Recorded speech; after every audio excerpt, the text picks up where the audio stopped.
Halo, selamat datang kembali di channel Wonder Sally. Nama saya Reni, sekarang saya tinggal di Melbourne, Australia. Nah, di video kali ini saya mau berbagi informasi tentang gimana sih cara dapetin Work and Holiday Visa atau WHV. Nah, buat kamu yang pengen tahu syarat-syarat untuk mendapatkan WHV dan langkah-langkah untuk mendaftarkan WHV, tonton video ini sampai habis ya.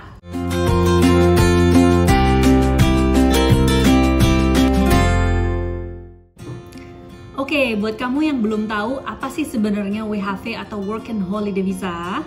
Nah, WHV adalah visa bekerja dan berlibur ke Australia yang diperuntukkan untuk orang-orang yang memiliki pendidikan ketiga yang berumur antara 18 sampai 30 tahun. Nah, visa ini berlaku selama 12 bulan dan nantinya bisa diperpanjang untuk tahun kedua dan tahun ketiga. Nah, buat kamu yang mau mencoba peruntungan untuk datang ke Australia, tonton video ini sampai selesai ya. Oke, pertama saya mau bahas apa sih syarat-syarat Work and Holiday Visa. Saya udah punya contekan nih. Oke, pertama kamu harus berumur di antara 18 sampai 30 tahun. Kemudian kedua, kamu harus mengisi aplikasi di www.imigrasi.go.id. Nanti saya cantumin link di description below, oke? Terus syarat berikutnya, kamu harus memiliki paspor yang masih berlaku paling tidak 12 bulan. Terus,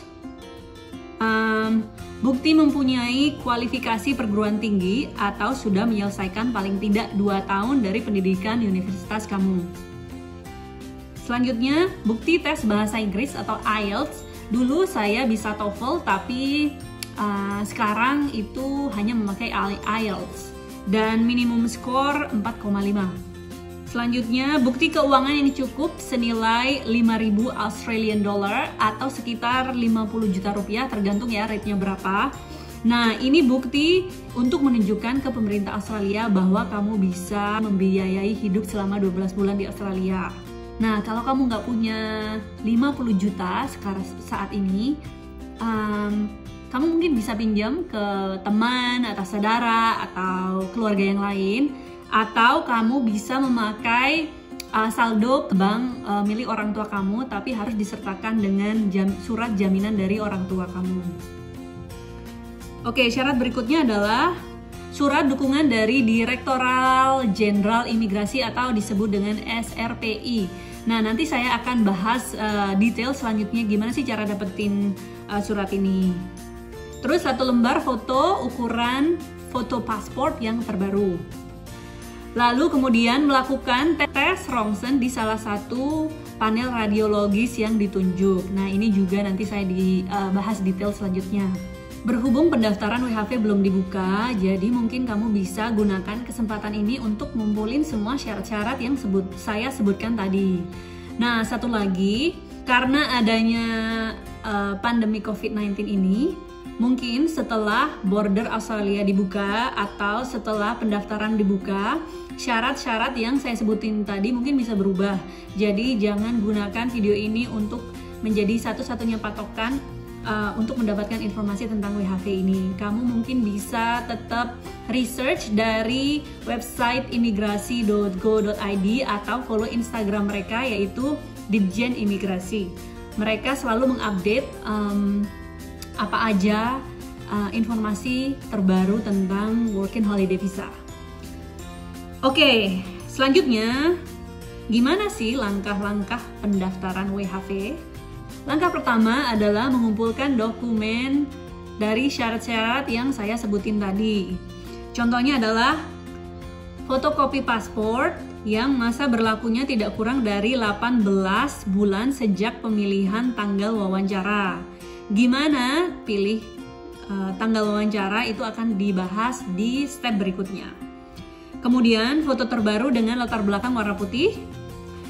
SKCK minimal dikeluarkan setingkat kepolisian daerah, KTP atau IKTP, ijazah dan transkrip nilai, IELTS minimum skor 4,5, surat keterangan bank atas nama pribadi dengan saldo 5.000 Australian dollar atau sekitar 50 juta, atau jika atas nama orang tua atau wali kamu, harus ada surat jaminan dari mereka. Oke, ini penting ya, kamu harus ingat semua dokumen harus di-save dengan format PDF. Nama sesuai urutan seperti yang saya mention di atas tadi. Terus jika ada satu dokumen yang terdiri dari beberapa lembar, kamu kompres save menjadi satu PDF file. Terus file harus di-save dengan ukuran minimal 60 KB dan jangan terlalu besar ya, mungkin 100 KB oke, karena itu nanti akan berpengaruh waktu kamu upload dokumen ke website imigrasi. Alright, next. Nah, semua dokumen yang saya sebutin tadi sama syarat-syarat yang saya sebutin sebelumnya nanti saya cantumkan di kolom deskripsi di bawah ini ya. Oke, selanjutnya adalah langkah kedua adalah bikin akun di whv.imigrasi.go.id. Nanti saya cantumin lagi link di bawah. Dan juga kamu follow Instagram @ditjen_imigrasi untuk update. Biasanya pengumumannya diumumin di Instagram mereka. Nah, langkah ketiga, saat pendaftaran wawancara sudah dibuka, kamu harus cepat-cepat memilih tanggal wawancara.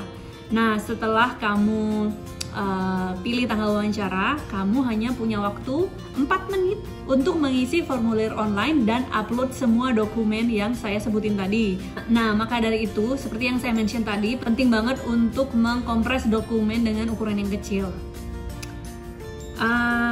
Oke, ini penting juga, di form ada kolom untuk mengisi alamat universitas kamu. Jadi kamu harus siapin ya alamat itu, jangan sampai lupa, jangan sampai nggak tahu, because you only have 4 minutes.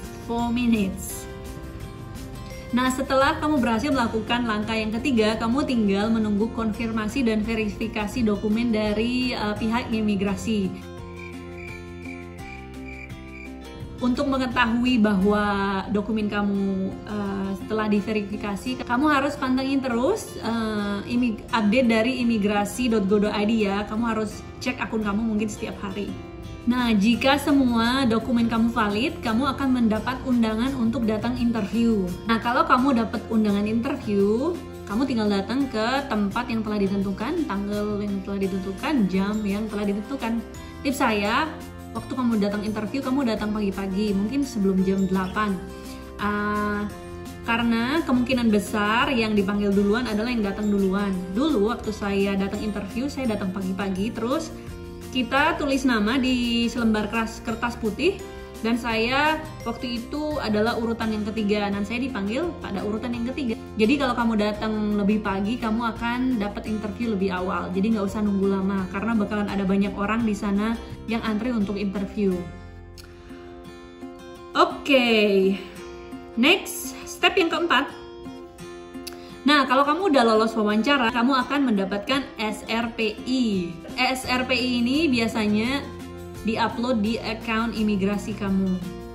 Nah, setelah kamu dapat SRPI, kamu bisa apply visa ke Kedubes Australia di kota kamu. Nah, sebelum ke Kedubes, ini beberapa hal yang harus kamu persiapkan. Oke, satu, daftar appointment online. Terus bikin essay yang menceritakan kenapa sih kamu mau datang ke Australia dengan menggunakan WHV. Itu 1 lembar cukup ya. Kemudian isi formulir lengkap. Terus siapkan uang cash untuk membayar visa. Itu tahun lalu visa harganya 5,4 juta. Mungkin tahun ini berubah ya, semoga tetap. Nah, terus kamu harus cek 1 atau 2 kali lagi dokumen yang kamu punya. Jadi pas kamu datang ke Kedubes, kamu nggak bolak-balik. Mungkin ada yang lupa atau yang belum kamu print, atau intinya kamu harus cek ulang 1 atau 2 kali just to make sure that you have everything. Alright, next step. Oke, langkah kelima. Setelah kamu apply visa ke Kedubes Australia, kamu akan mendapatkan HAP ID. Nah, biasanya HAP ID ini akan dikirim 3 hari sampai 1 minggu setelah kamu apply visa. Dan setelah kamu mendapatkan HAP ID, kamu harus melakukan rongsen secepatnya. Itu biasanya dikasih jangka waktu 1 bulan. Biaya rongsen atau medical check up itu sekitar 1 jutaan tergantung rumah sakit di mana kamu melakukan medical check up. Dulu saya di Bali itu saya cek di BIMC. Mungkin sekarang ada beberapa rumah sakit lain ya, mungkin kayak Siloam or tergantung rumah sakit yang ditunjuk. Nah, hasil rongsen atau medical check up tadi akan dikirim oleh pihak rumah sakit ke pemerintah Australia. Kemudian, nah kamu tinggal nunggu konfirmasi apakah visa kamu di-approve atau enggak. Nah, visa biasanya di-approve sekitar 2 minggu sampai 1 bulan setelah kamu melakukan rongsen atau medical check up. Waktu dulu visa saya di-approve sekitar 2 minggu. Nah, setelah visa kamu di-approve, apa yang akan kamu lakukan setelah visa kamu di-approve? Nah, pemerintah Australia memberikan kamu waktu 1 tahun untuk mengaktifkan visa kamu. Jadi, either kamu bisa langsung berangkat atau kamu bisa nunggu beberapa bulan untuk mengaktifkan visa kamu. Nah, saran saya, jangan resign dulu ya.